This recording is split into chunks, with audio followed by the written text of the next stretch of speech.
The night I want to tell you about did not start with sirens or gunfire. It started with a fan humming in a small room, a boy lying on a thin mattress, and a town that went quiet the way a school goes quiet after the bell. The boy had ink on his fingers and numbers in his head. The fan kept trying to lull him, but he would not sleep. He had made a habit of staying awake long past the hour when other kids gave up. He said it helped him think.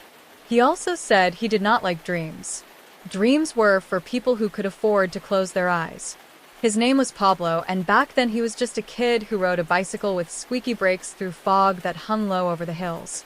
He lived in a house that smelled like soap, fried plantains, and chalk dust from his mother's bag. She was a teacher. His father farmed and came home with dirt under the nails that soap could never fully remove. Pablo kept a notebook that he hid under a loose tile. It was not for homework. It was for prices, cigarettes, batteries, radios. The notebook had columns for cost, columns for how much he could sell something for, and little circles around each peso he could hold in his hand. He was small, but he carried himself like each street already owed him a favor. In the market, he bargained with men who called him muchacho and laughed. They stopped laughing when he paid on time. He would come home after sunset with a shirt that smelled like diesel and smoke, sit at the table, and tell his mother the money was from tutoring. She would look at his face for a long second, say nothing, and pass him a plate. It wasn't that she believed him. It was that she knew what kind of place they lived in and what kind of boy he was becoming. In that house you learned early that life did not knock. It took. One afternoon changed the way he watched people. A black car came through the neighborhood, windows tinted, wheels clean even on dusty streets. Men with guns walked beside it, but the strange thing was not the guns. It was the way old women bowed their heads when the car passed, as if a priest had walked by. Pablo stood still on the curb and understood something without anyone telling him. Fear can make people duck. Respect makes them clap. If you wanted both, you had to put on a show and make it convincing. He learned small tricks first. How to keep a promise. How to arrive 5 minutes early. How to say little and remember a lot. When other boys chased a ball, he leaned against a wall and watched who cheated, who bragged, and who stayed to help carry the goalposts back. He noted which shopkeepers trusted a smile and which ones checked the edges of every bill. He practiced his own smile in a window after it got dark, and his reflection felt like a stranger he could train. At the cemetery on the edge of town, he noticed something no one else cared about. Old stones with names worn thin. He watched the men who cut and cleaned the markers. He saw how the work went slow on days when the sun was sharp. Later people would tell stories about what he did there. He never confirmed them, but he did stop asking his mother for money to buy notebooks. He stopped asking for much of anything. He took what he needed from the space between rules. By 12, he ran small routes for older boys who treated him like a kid until he made them more money than they made themselves. He learned the police schedule the way a baker learns oven times. He learned which alleys were shortcuts and which ones were waiting rooms for trouble. He learned the sound of a door chain being lifted and the sound of a door chain being set. He learned that people believed what you said when you held your shoulders steady and never raised your voice. He liked that a calm face could move a mountain faster than a loud one. One morning, on his way back from the market, he saw a man in a suit folding himself into a taxi. The man's watch caught the sun. It made a quick bright line on the door that looked like a cut in the world. Pablo stood with his bicycle and watched the driver open the door as if it were a duty to God. He did not want to watch. He wanted the way people moved when it was near. He wanted the door to open before he even reached for it. He tried school again, because his mother asked. He lasted a few months, long enough to understand that the world inside that building obeyed different rules. In the classroom, answers earned praise. Outside, answers cost you. He left quietly, no scene, no argument. He told his father he would work. His father said nothing at first. Then, looking at the road, he said, "Work is honest if you sleep after it." Pablo said he would try, but he didn't sleep. Nights were his edge. In the dark, numbers lined up for him. Routes became maps behind his eyes. He lay on his mattress and pictured the whole valley as a board he could move pieces across. Not because he liked control. because he feared being the piece that moved only when someone else pinched it. There was a cousin he trusted, Gustavo. Softer in the way he spoke, sharper in the way he organized. They sat on a stoop one evening, sharing a bottle that tasted like fire and sugar, and Gustavo said, "You are going to get us killed if you don't learn to wait." Pablo looked at the sky, then at the street where two boys chased a ball like it owed them a debt. "I am waiting," he said. "I'm waiting for everyone else to fall asleep." He started testing people. A small loan returned with a little interest. A favor granted and recorded. A promise made and pushed when he knew it would hurt to keep. He watched who broke, who bent, who fought. He did not punish. Not yet. He was building something no one else could see, not even Gustavo. A list of names, a list of debts, a map of hunger. His mother kept a radio in the kitchen, always tuned to a station that went fuzzy at night. The announcer's voice came and went like a wave that forgot how to reach the shore. On that radio, Pablo heard news about men who had power in places he had never seen. He listened to their names and practiced saying them the way the announcer said them. Firm, like a stamp. Then he practiced saying his own name the same way. It made him laugh. Then it stopped making him laugh. Around this time, he found out that some doors open if you hold a piece of paper with the right stamp, and other doors open if you hold the right amount of cash. He chose the second kind because stamps were slow. Once, a man at a checkpoint asked for a permit he did not have. Pablo reached into his pocket, pulled out a folded sheet, and held it the way people hold important things. The man took it, stared, and frowned at the blank space where ink should have been. Pablo met his eyes and said, "You know what it says." The man kept frowning. Pablo slid a small stack into the man's palm. The frown loosened. The paper came back. The road opened. It wasn't courage. It was a test to see whether our world ran on rules or courtesy. He found his answer and wrote it in his head 10 times.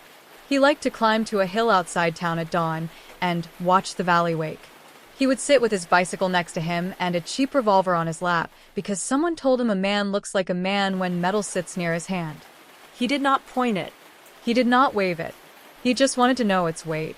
The sun cut across the roofs, and smoke rose in lines that made the town look like a graph. He thought of lines on a page, and how some lines go up forever until they hit a ceiling you can't see from the ground. He told himself he would find that ceiling and push it higher. At night, he walked home by the long path. He counted steps between lamps. He learned to hear the difference between a dog that barked because it was bored and a dog that barked because someone was waiting in the dark. He kept the notebook under the tile and another copy in his mind.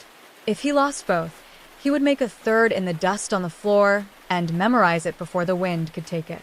People who knew him then say he smiled often, but not with his teeth. He liked small jokes. He liked to share a cigarette and listen more than talk. He liked to keep promises in the way you keep knives in a drawer. He liked to say, tomorrow, and then arrive today. The only thing he did not like was the quiet hour when the house settled, and even the street dogs gave up. That was when thoughts grew taller than rooms. That was when he would walk to the window, look at the lane, and touch the metal under his pillow to make sure it had not learned to walk. One evening his mother found him still awake and leaned against the door. "If you don't sleep," she said, "you will go crazy." He nodded as if agreeing with a teacher to end a lesson. When she left, he sat on the floor and took out the notebook. He drew a small square and another square inside it. He wrote one word in the small one, home. Then he wrote one word in the space around it, road. He looked at both words for a long time. He closed the book, slid it under the tile, and went out without turning on a light. The road was what it always was, cracks, dogs, a drunk who sang like a broken radio, a scooter that coughed up the hill and disappeared. He walked slow, like a man trying to hear his future. At the corner, he stopped. The same black car from before waited under a dead street lamp. The driver smoked and watched nothing. A door opened. A man stepped out, shirt pressed, smile soft, eyes that did not blink much. He spoke to two boys with guns. He did not raise his voice. The boys nodded like it was a prayer. The man got back in the car. The car rolled away like it had wheels made of air. Pablo stood where he was and counted to 10. Then he counted again. He told himself the truth in a voice he would use later, when the town would know his name without anyone saying it aloud. Power is a stage. If you plan the show, people don't ask where the lights come from. He was still only a boy with a bicycle and a fan that hummed him toward sleep he would not take. But he knew the line he wanted to climb. Back in the small room, he lay down and stared at the ceiling that needed paint. He listened for the fan. He listened for the street. He listened for a knock that never came. When the first bird called, he closed his eyes, not to rest, but to rehearse the next morning. He pictured the market, the faces, the routes, the favors, the little envelopes of trust he'd pass out, and the bigger ones he'd collect. He told himself that rest would come later, when all the pieces sat where he wanted them. He told himself that when you are building something, sleep is a luxury you lend to other people. He told himself many things as the light began to come, and one of them was a promise he would keep longer than any debt. No one would catch him dreaming. By the time Pablo was in his teens, he was no longer the boy who watched from the curb. He was inside the story now, moving with it, writing his own lines. His bicycle became a small motorcycle, second-hand, loud enough to draw eyes but fast enough to leave them behind. He rode it through streets lined with tin roofs and stray dogs, carrying small packages that no one asked about. Cigarettes at first, then radios, then liquor. Each job paid better than the last, and each one added another name to his growing list of people who owed him something. He liked the pattern of it, how favors built like bricks and how, with time, they made walls strong enough to lean against. Gustavo rode with him often. They made an odd pair, Pablo quiet, watching every detail, and Gustavo quicker with jokes, easier with strangers. But it worked. Where one left a gap, the other filled it. At the end of a long ride, they would sit on the steps of a shop, sharing a bottle and counting profits. Gustavo once said, half smiling, "One day we'll own the road itself." Pablo didn't laugh. He only said, "Then we'll need planes." Rumors about him started small. A boy who never missed a delivery. A young man who carried himself like he was older than the men he worked for. A smuggler who treated business like mathematics instead of gambling. Those rumors reached men who dealt in bigger trades, contraband that crossed borders instead of neighborhoods. They invited him into rooms where the windows stayed shut even when the air was thick. They asked him if he was willing to take risks. He told them, "I don't take risks. I take steps." They liked that answer. With each new job, the numbers in his notebook grew larger, and the silence around him grew deeper. He was careful with it. No flashy clothes, no loud nights in clubs. He wore simple shirts and kept his smile small. People trusted him more that way. A man who dressed quietly, who spoke softly, who kept his word. That was someone even the police hesitated to bother. They could not read him, and not knowing was sometimes safer than knowing too much. There's a story that one night, a truck full of contraband was stopped at a checkpoint. The officer asked for papers. Pablo reached into his pocket, pulled out a folded sheet, and handed it over. The paper was blank, but the officer stared at it as if it meant something.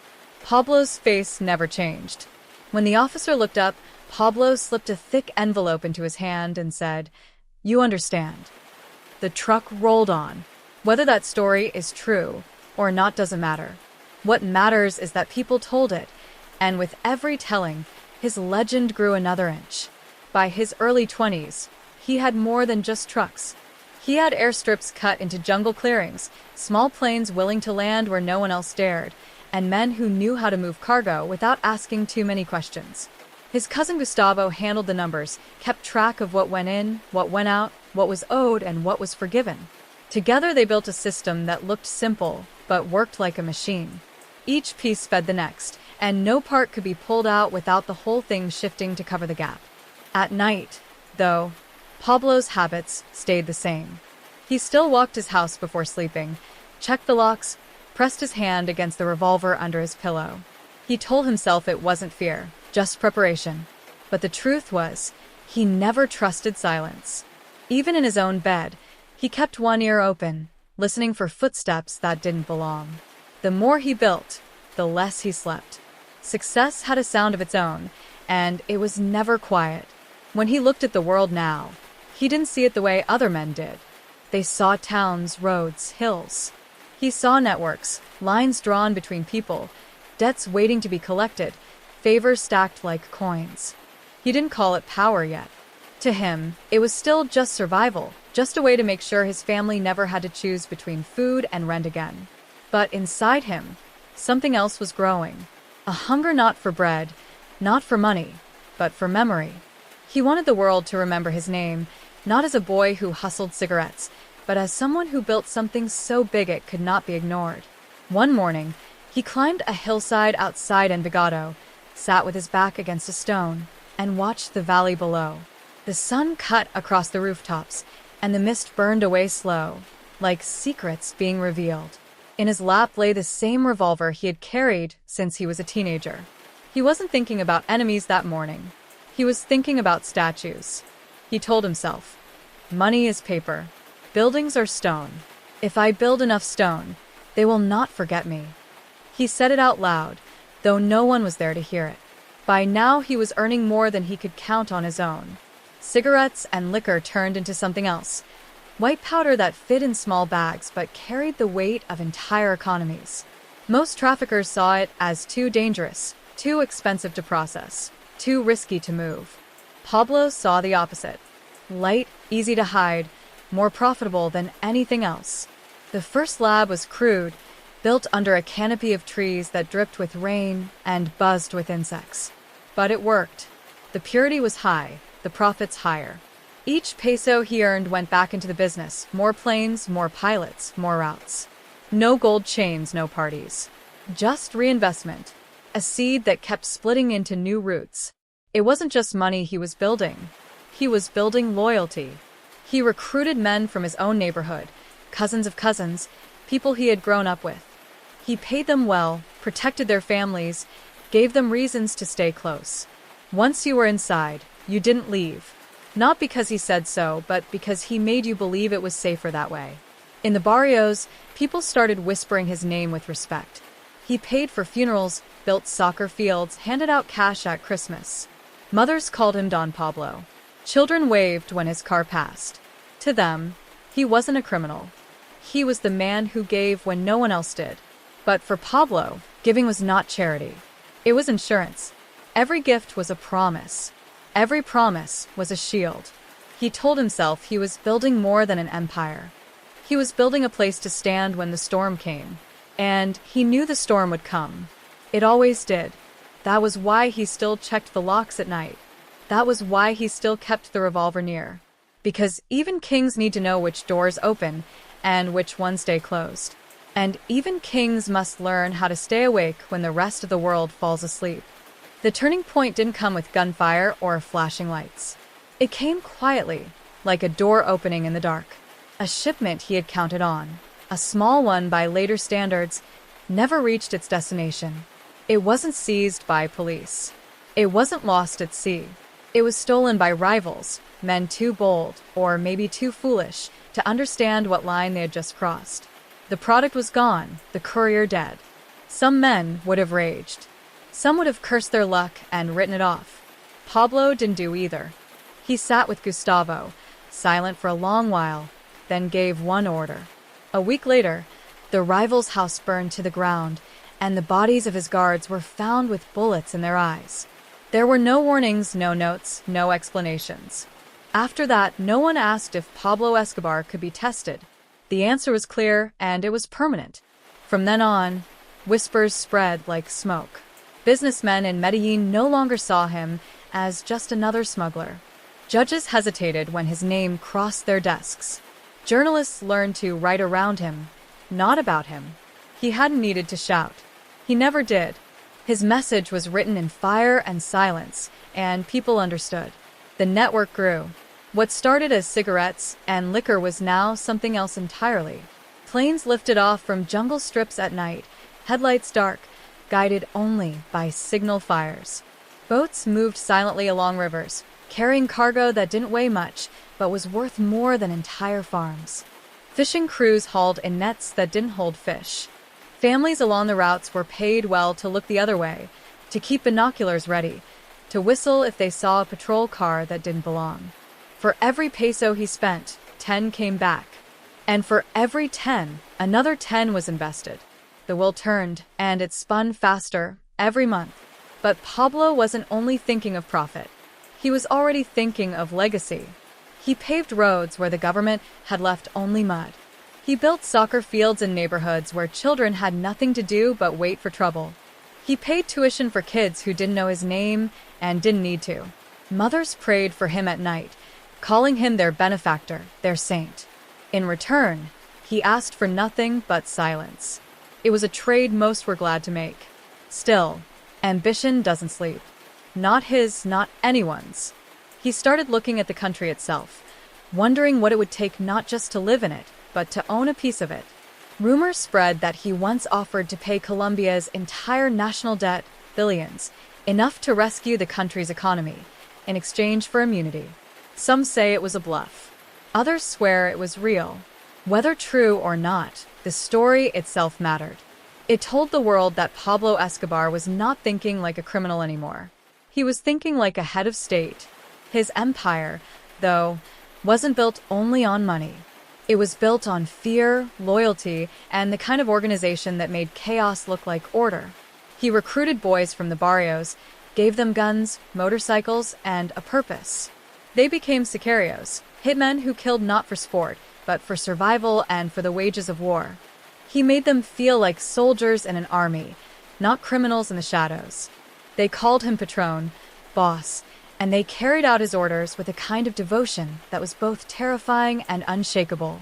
The city whispered a new phrase in those days: plata o plomo. Silver or lead, money or bullets. That was the choice Pablo gave, and it wasn't rhetorical. If you took his bribe, you lived comfortably. If you refused, you might not live at all. Customs agents who inspected too closely found their cars rigged with explosives. Journalists who wrote too much found their offices bombed, their names carved into the silence of a city that learned quickly which questions not to ask. Yet for all the blood, Pablo still smiled in public. He handed out gifts at Christmas. He funded clinics and paid for funerals. In the poor neighborhoods of Medellin, he was a hero. Mothers wept when he passed. Children waved and shouted his name. Some even hung his photo beside the saints on their walls. To them, he was not a monster. He was Robin Hood with better funding. And Pablo, always calculating, let them believe it. His estate became a monument to this double life. Hacienda Napoles, a sprawling property carved out of the jungle, was not just a home. It was a fortress disguised as a playground. It had airstrips, a bullfighting ring, even a zoo filled with animals from across the world. Hippos lounged in man-made lakes. Giraffes spent their necks to eat from trees that had never seen such creatures before. Dinosaurs, fiberglass statues taller than houses, stood on the lawns, absurd and threatening at the same time. To outsiders, it looked like indulgence. To Pablo, it was camouflage. The louder the spectacle, the less anyone noticed the bunkers beneath, the tunnels, the hidden rooms with thick walls and steel doors. By the early 1980s, the numbers reached a place that didn't feel real. $20 million a day, people said. More than most countries earned. His cartel controlled the majority of the world's cocaine, tons of it flowing into the United States every month. The DEA knew his name now, and so did the newspapers. But for every shipment they stopped, 3 more arrived. For every lab they raided, 3 more hummed to life by sundown. His system wasn't a line, it was a web, and cutting one thread only made the others pull tighter. He slept less and less. Not from guilt, from math. The bigger the empire, the more there was to watch. Every peso had a shadow. Every man had a price. Every ally had a reason to betray. He mapped it all in his head, night after night, walking the halls of Hacienda Napoles, revolver in hand, checking locks he already knew were secure. He muttered to himself sometimes, names, numbers, strategies. He wasn't afraid of sleep. He was afraid of what might happen while he surrendered to it. In Medellin, the poor lit candles for him. In Washington, politicians spoke his name like a curse. And in his own home, laughter grew scarce. His wife, Maria, saw the change. The man she had married, ambitious, soft-spoken, was becoming colder, quieter, more suspicious. Guards rotated every few days. Windows stayed locked. Every phone call was bounced through layers of messengers. And still, he felt eyes in the dark. Pablo Escobar had risen from a boy on a bicycle to the architect of an empire that spanned oceans. But already, cracks were forming beneath the concrete he poured. The storm he had always expected was gathering, and he knew it. He didn't stop building. He didn't slow down. He only doubled the walls, added more guards, more guns, more silence. Because when you build an empire out of powder and fear, sleep is not rest. Sleep is surrender. And Pablo Escobar was not a man who surrendered. Politics crept into Pablo's life the way smoke creeps under a door, slow at first, then everywhere. By 1982, he was no longer content to be a name whispered in alleys or sung in the barrios. He wanted legitimacy, not because he needed protection, though that mattered, but because he wanted something bigger. He wanted to sit in rooms where laws were written, to shake hands with men who believed they held the country in their pockets. And so he ran for Congress, not as a criminal, but as a businessman with a fortune no one could quite explain. He campaigned like no other. Instead of speeches filled with empty promises, he handed out money, built soccer fields, repaired roads. He walked into neighborhoods politicians had ignored for decades and told mothers, "I'll take care of you." They believed him because they had already seen it. And when the votes were counted, he had won. Not a major seat, but a seat nonetheless, a foot in the door of a system that thought it could ignore him. Inside Congress, he wore suits and ties, spoke softly, smiled politely. To most, he looked like any other wealthy newcomer, one more man with ambitions. But behind his calm face was the same boy with the notebook, calculating margins, watching who owed what. He attended sessions, shook hands, gave small speeches about social reform. Cameras flashed. Newspapers wrote his name, without hesitation now. For a moment, Pablo Escobar was not a trafficker. He was a politician. But power has a way of pulling masks off. One man, Rodrigo Lara Bonilla, a justice minister unafraid of consequences, stood in the chamber and called Pablo what he was. He named him a narco. He held up evidence of his dealings, his past, his shadow life. Pablo sat still as the words fell. He smiled, but inside he was counting. That day, he learned that in politics, there are enemies who cannot be bribed. Weeks later, Rodrigo Lara was shot dead in his car in broad daylight. The message was clear. The government could no longer pretend Escobar was just controversial. The line had been crossed. Suddenly, Pablo's seat in Congress was gone. His legal immunity vanished. His name was no longer a whisper or a campaign promise. It was a threat in bold print. The raids began. Police stormed homes. Allies scattered. Journalists sharpened their pens again. But Pablo was ready. He had been ready since the day he handed a blank paper to a customs officer. He retreated to his strongholds, to Hacienda Napoles, to safe houses carved into hillsides and jungles. His empire did not shrink. It shifted. He controlled entire towns now, not just routes. Police departments were on his payroll. Mayors, too. Whole communities lived off his money. He built schools, clinics, roads. Not for charity, not for pride, but because you cannot bomb a hospital and you cannot raid a school without looking like the villain. The people called them barrios de Pablo, Pablo's neighborhoods. Families who had once had nothing now had roofs, water, electricity. To them, he was not a criminal. He was the government they had never seen. And in return, they shielded him. When the army came close, women carried pots and pans to the streets, banging them in protest. Children shouted his name. Old men blocked roads with their bodies.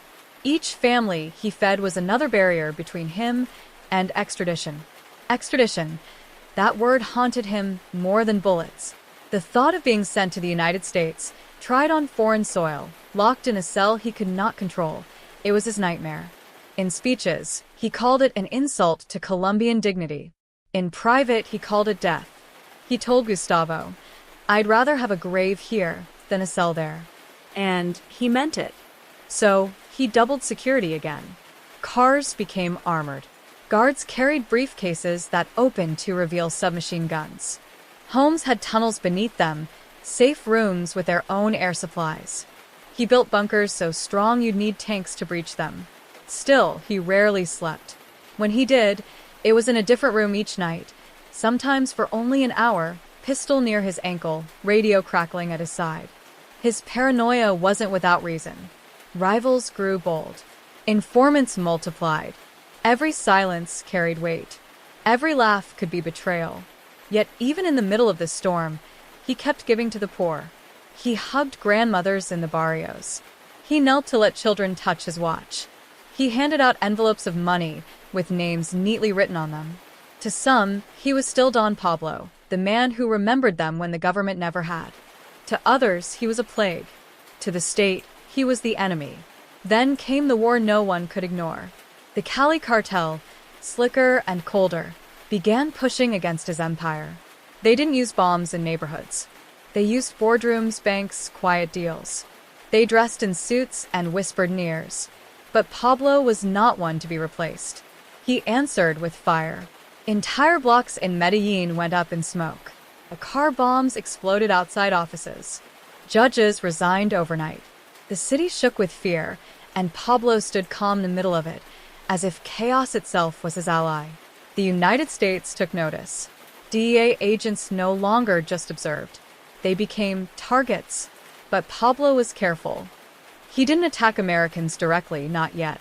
He worked through intermediaries, hired lawyers, built shell companies that looked more legitimate than the government itself. He smiled in public, gave speeches against extradition, funded schools and clinics. But in the shadows, he ordered killings that silenced voices across the city. And through it all, sleep slipped further from him. He walked his estates at night, listening to the jungle whisper, muttering to himself, "Even the night has eyes." He was right. Rivals watched. Governments watched. His own men watched. And somewhere deep down, he knew that the empire he had built, the one that seemed untouchable, was also fragile. One betrayal, one slip, one night of rest too deep, and it could all collapse. Still, he pressed on, because stopping, to him, was the same as dying. By the mid-1980s, Pablo's empire was more than a business. It was a shadow nation, running parallel to the real one. The Medellin cartel controlled nearly 80% of the cocaine moving into the United States. Planes lifted off from jungle airstrips every night, some dropping cargo into the ocean where fishing boats scooped it up, others flying straight to Florida with their bellies full of powder. Submarines were whispered about, homemade and silent under the waves. Trucks with false bottoms, coffins carried under false papers, even hollowed-out furniture. Every trick that could be imagined was used. For each route shut down, 2 new ones opened. Stopping the flow was like trying to dam a river with bare hands. Still, business did not slow. Shipments kept moving, bigger and more frequent. Planes took off from hidden runways, boats raced under moonlight, trucks crossed borders with crates labeled as fruit, textiles, even coffins with grieving families playing their parts. Each success fed the myth. Each arrest, each seizure, was drowned by 5 more victories. The Medellin cartel wasn't a business anymore, it was an organism, alive, adapting, multiplying. But the price was blood. Enemies died weekly. Rivals vanished. Informants were found in ditches. Even friends were not safe if suspicion fell on them. A pilot who once joked about skimming profit from a shipment crashed in an accident days later. A lieutenant who hinted at leaving for Spain was found with a single bullet in his head. Gustavo sometimes flinched at the waist, but Pablo only said he was already gone. For him, it was not personal. It was calculus. The Cali cartel, with its quiet suits and patient smiles, pressed harder. They bought their way into banks and boardrooms, slowly peeling routes away from Pablo's grasp. He answered with fire. Car bombs tore through Medellin. Entire blocks turned to rubble. Civilians were caught in the crossfire, children, shopkeepers, teachers. To Pablo, it was a message. This is what happens when anyone tries to take from me. To the world, it was terror. Medellin became a city that lived in fear of its own mornings. The government pressed too. Under U.S. pressure, raids swept the jungle. Operation after operation burned labs and airstrips. On television, viewers saw helicopters hovering over barrels in flames, soldiers posing with rifles raised. Pablo watched in silence, jaw tight. It wasn't the money loss that stung. It was visibility. He had always thrived in shadows, but now his empire filled screens and newspapers across the world. He was no longer just a trafficker. He was the face of the drug war. Extradition loomed larger than ever. To Pablo, it was worse than death. Prison in Colombia, he could manage. Prison in the United States was a cage, without keys. He made speeches against it, calling it an insult to Colombian sovereignty. But in private, he confessed to Gustavo, "That's the only thing I fear. Not bullets, not bombs. That cage." His fear fueled his generosity. He poured money into the barrios, building whole neighborhoods, funding schools, paying hospital bills. To the poor, he was a savior. Mothers called him Hijito, little son. They hung his photo beside saints. Children wrote his name on walls in painted letters. He turned their love into armor, knowing that every family who depended on him was one more reason the government hesitated to strike. But even as he built these human shields, the cracks widened. Sleep slipped further from him. He rotated through safe rooms, took naps that lasted minutes, woke to radios buzzing and dogs barking at shadows. Guards said he whispered names in his sleep, half threats, half prayers. He began writing thoughts in a leather notebook, hiding it under floorboards. Sometimes only single lines appeared. Silence is loyalty. Betrayal never knocks. The jungle remembers. And still the shipments moved. Cocaine flowed like rivers through jungles and coastlines, through cities and nightclubs. In Miami, overdoses spiked, violence flared, and newspapers called it an epidemic. In Medellin, the poor still lit candles to Don Pablo. In Washington, his name was spoken in the same breath as national security threats. Yet in the quiet hours, when even the jungle stilled, Pablo Escobar was alone with the truth he never said out loud. The higher he built, the thinner the ground beneath him. Every peso bought silence. Every bomb bought fear, but none of it bought rest.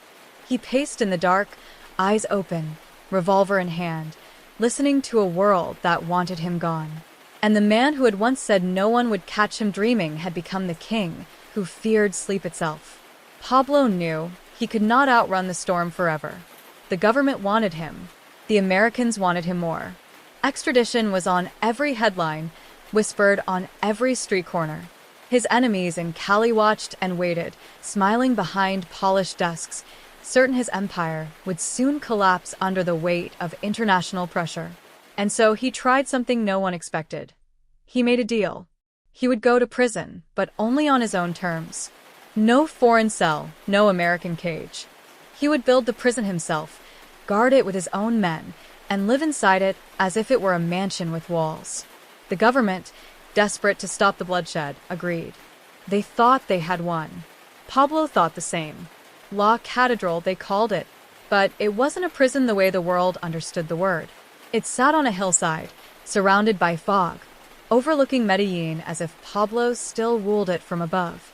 Inside were luxuries no jail had ever seen, pool tables, a bar, a gym, a waterfall out back. Friends came and went. His family visited. His men stood watch outside, rifles in hand. No guards in uniform. No strangers to check him at night. This was his kingdom disguised as captivity. From inside those walls, he continued to run his empire. Phones rang. Orders went out. Shipments still moved. Rivals still fell. Politicians still took bribes, though now they pretended the money came from nowhere. The government told the world Escobar was behind bars. In truth, he had never been freer. But Pablo was not satisfied.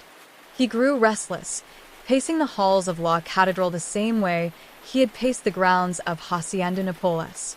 He saw cracks where others saw comfort. A word said too softly. A joke that lingered too long. He began to suspect even those closest to him. When two of his trusted lieutenants made a business decision without him, he decided it was betrayal. One night, inside his own prison, they were tortured and killed. Blood spilled on the floors of a place meant to prove his submission to law. The government could not ignore it. Photos leaked. Whispers spread. The world laughed at the idea that Pablo Escobar had ever been confined. Pressure came from Washington, from Bogota, from the streets themselves. The president ordered him transferred to a real prison. Soldiers prepared to march up the hill and drag him out. But Pablo was never a man who waited for chains. Before the army could arrive, he vanished into the mist, slipping through tunnels, disappearing into the web of safe houses and loyal barrios he had prepared for years.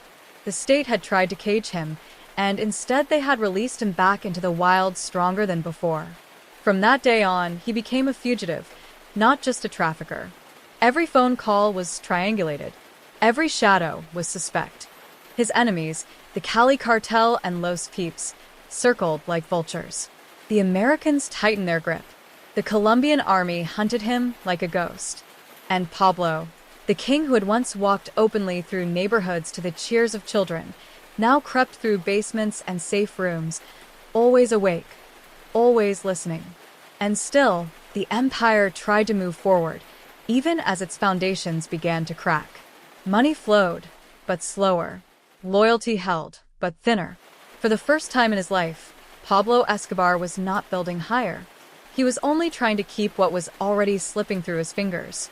Pablo was no longer the man in white shirts standing before cheering crowds.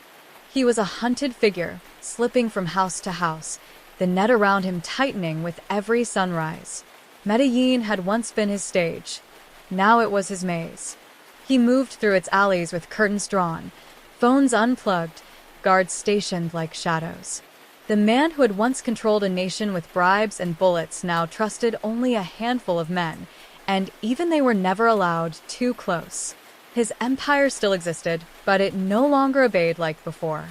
Some lieutenants defected to the Cali cartel, lured by promises of safety and fortunes without bombs. Others vanished, their loyalty questioned, their silence insured with a bullet. His family lived under constant threat, shuffled between safe houses, their laughter replaced by whispers and hurried steps. Maria begged him to surrender, to find a way to live quietly, but Pablo's pride was heavier than his fear. He told her, "A man who bows is no longer a man." Outside, a new enemy had formed, Los Peeps, the people persecuted by Pablo Escobar. A coalition of rivals, vigilantes, and secret allies within the state, they hunted him with a fury greater than the government's. Their campaign was merciless. They burned his properties, killed his lawyers, murdered anyone even rumored to help him. Each morning, Medellin awoke to new bodies, new fires, new names crossed off his dwindling list of allies. The Americans pressed harder too. DEA agents worked alongside Colombian forces, circling closer each month. Helicopters thundered over jungles. Radios buzzed with coded messages. Every phone call he made was a risk. He tried to keep his distance, but the need to hear his family's voices pulled him back to the lines again and again. His voice on the wire was a beacon, and each time he spoke, the circle around him drew tighter. He slept even less now. An hour at most, pistol under his pillow, boots still on. He dreamed of nothing. He didn't allow himself. He paced rooms with barred windows, checking locks, peering through blinds at streets empty except for stray dogs and boys kicking a ball. He scribbled in notebooks, numbers, thoughts, fragments of ideas that no longer seemed to lead anywhere. One line appeared again and again. Trust is a rope. Pull too hard, it breaks. The people in the barrios, once a shield, no longer filled the streets with cheers. Some still prayed for him, remembered the schools, the food, the gifts. But many had grown tired of explosions, of children buried under rubble, of nights filled with sirens. Love was thinning, replaced by exhaustion. He still gave money when he could, but it no longer bought the same silence. Fear had shifted.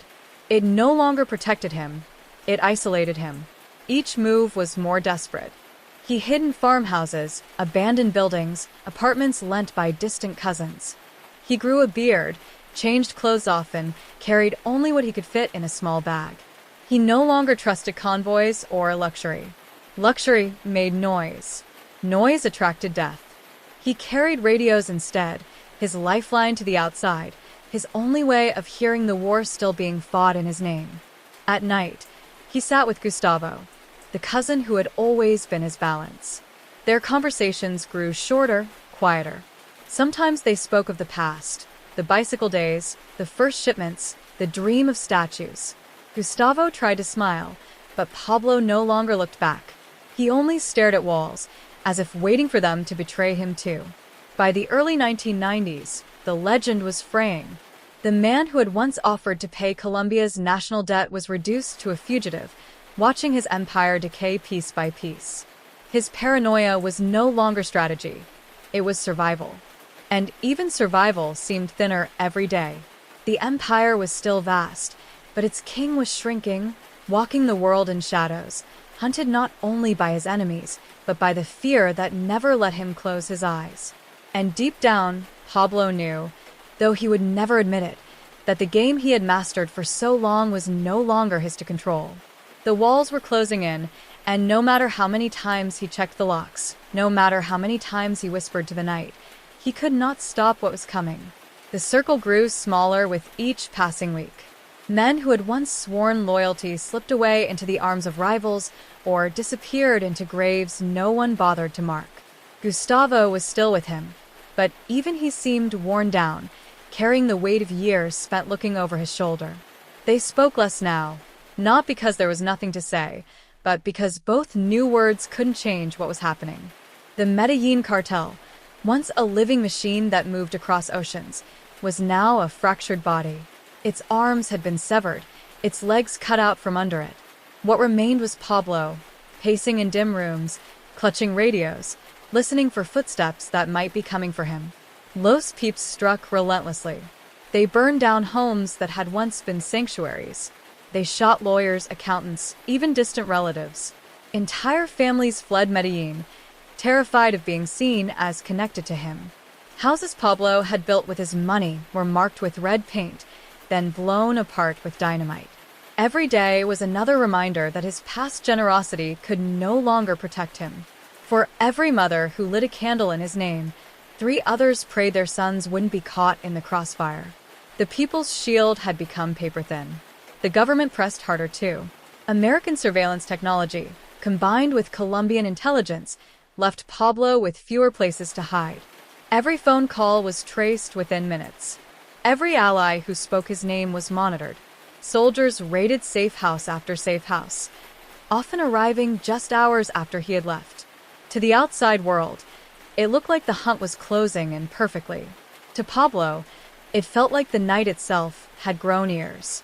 His wife and children became his most dangerous weakness. He wanted to hear their voices, to reassure them he was alive. But each call risked discovery. He used scrambled lines, intermediaries, voices layered over voices. Still, the Americans were listening. Every word was a thread in a net pulling tighter. Maria begged him to surrender, to think of their children. He told her he would never kneel to another man. Pride sat heavier than the fear in his chest. He changed houses constantly now, sometimes every night.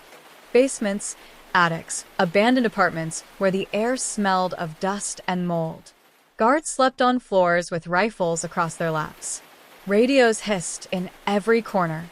Dogs barked at nothing, and Pablo snapped at them to be silent.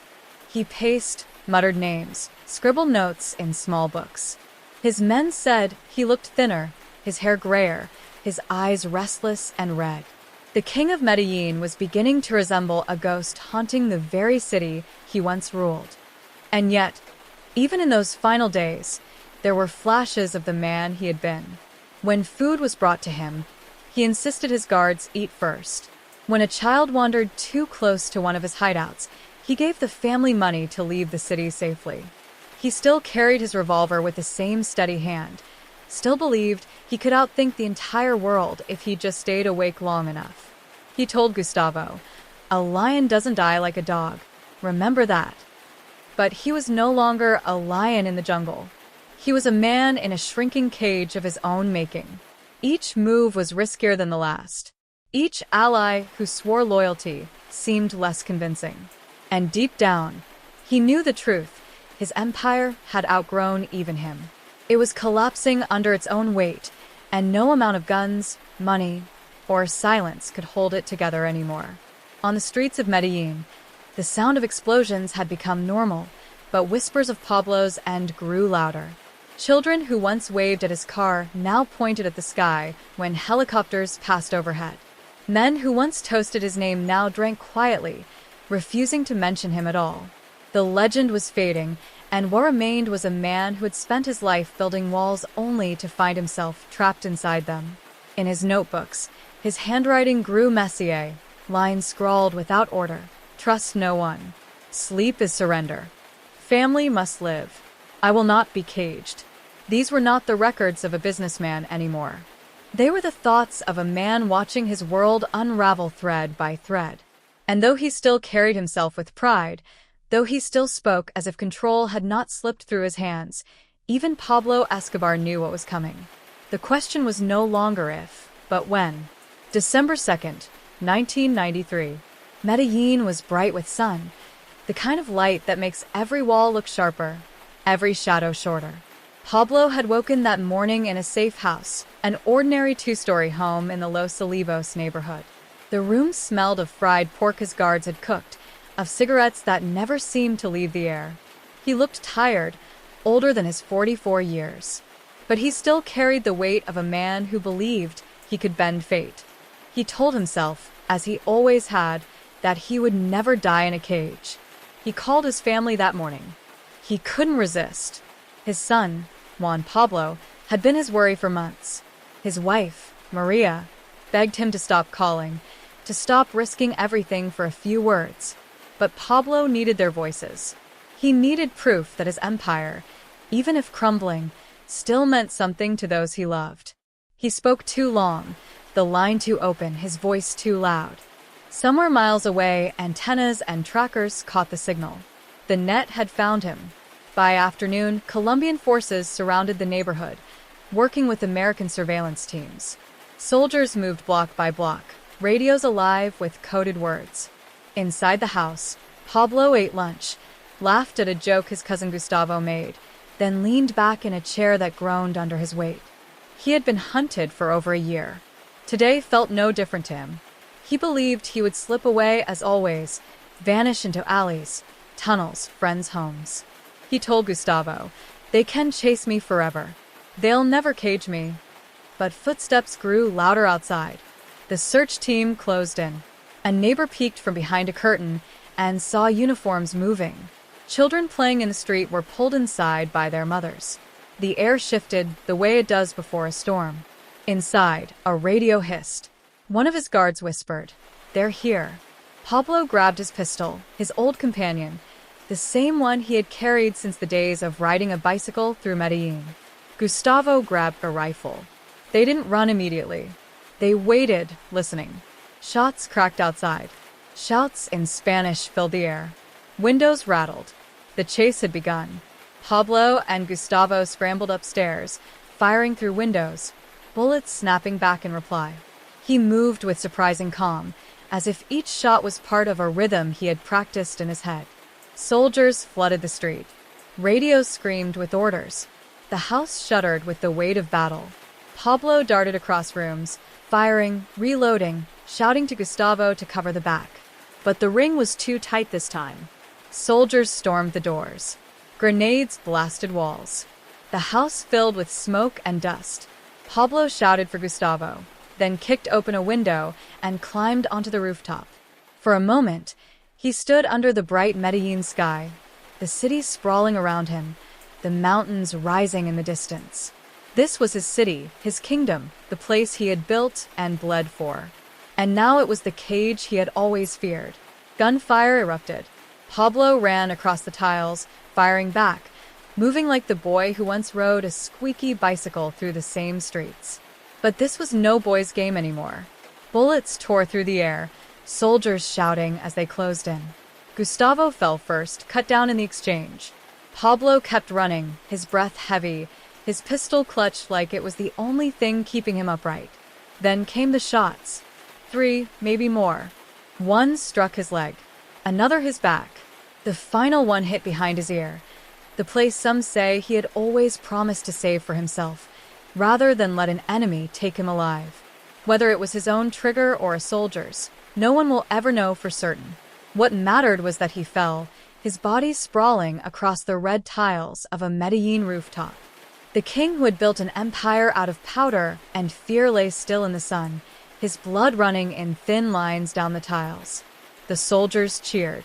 Some posed for photos beside his body, boots on the man who had once terrified a nation. Radios buzzed with confirmation. The hunt was over. The world's most wanted trafficker was dead. But in the barrios, news spread differently. Mothers wept in silence. Children who had played in his soccer fields asked why Don Pablo was gone. Some cursed him, blaming him for years of bombs and blood. Others lit candles, remembering the food he had brought, the homes he had built. In death, as in life, Pablo Escobar remained two men at once, a butcher and a benefactor, a saint and a monster. His empire did not end with him. It fractured, bled into rival cartels, into streets, into the same jungles that had birthed it. The powder still moved. The money still flowed. But the myth of Pablo, the boy who dreamed bigger than sleep, the man who built castles from fear, ended on that rooftop, under the sun, with the city he could never escape watching from every window. And maybe that was always how it had to end. Not in a courtroom, not in a cell, but on a rooftop in Medellin, the place where it all began, the place where the night had always had eyes.